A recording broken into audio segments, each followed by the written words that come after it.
కోవూరు గుమ్మళ్ళ దిబ్బకి సంబంధించి మైనర్ బాలిక మీద అఘాయిత్యానికి పాల్పడి ఆ బిడ్డ మరణించినటువంటి సందర్భంలో గుమ్మళ్ళ దిబ్బకు వెళ్ళి ఆ కుటుంబ సభ్యుల్ని పరామర్శించి రావడం జరిగింది.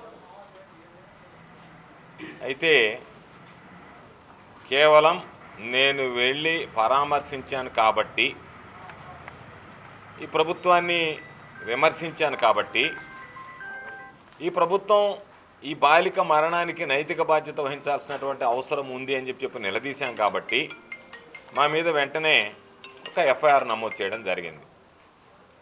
ఆ ఎఫ్ఐఆర్ కూడా సహజ న్యాయ సూత్రాలకు భిన్నంగా ఎవరో అక్కడ ఉన్నటువంటి తెలుగుదేశం పార్టీకి సంబంధించినటువంటి మండల కన్వీనర్ మల్లికార్జున రెడ్డి అనేటువంటి వ్యక్తి ఇస్తే దాని మీద నా మీద ఎఫ్ఐఆర్ నమోదు చేయడం జరిగింది.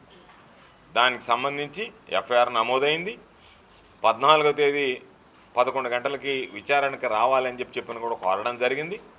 14వ తేదీ నేను విచారణకు సిద్ధపడి వెళ్ళేటప్పుడే పోలీసులు వచ్చి ఈరోజు మాకు కొద్దిగా ఇబ్బందులు ఉన్నాయి, బందోబస్తు మీద కోటప్పకొండకే అట్టా బయట వెళ్ళారు, మెన్ లేరు, కాబట్టి మీరు మరలా 19వ తేదీ 10 గంటలకి మీరు ఇంటి దగ్గర ఉంటే ఇంటి దగ్గర వచ్చి విచారిస్తామని చెప్పి నాకు నోటీసులు ఇవ్వడం జరిగింది.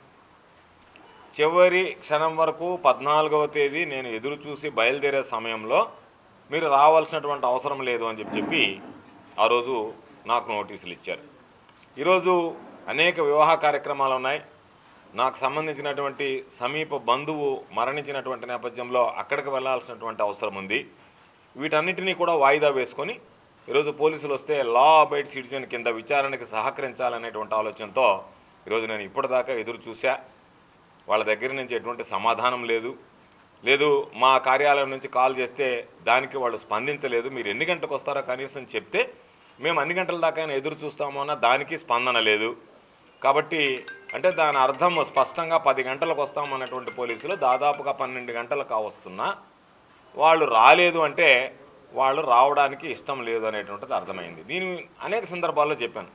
దీంట్లో విచారించడానికి ఏం లేదు.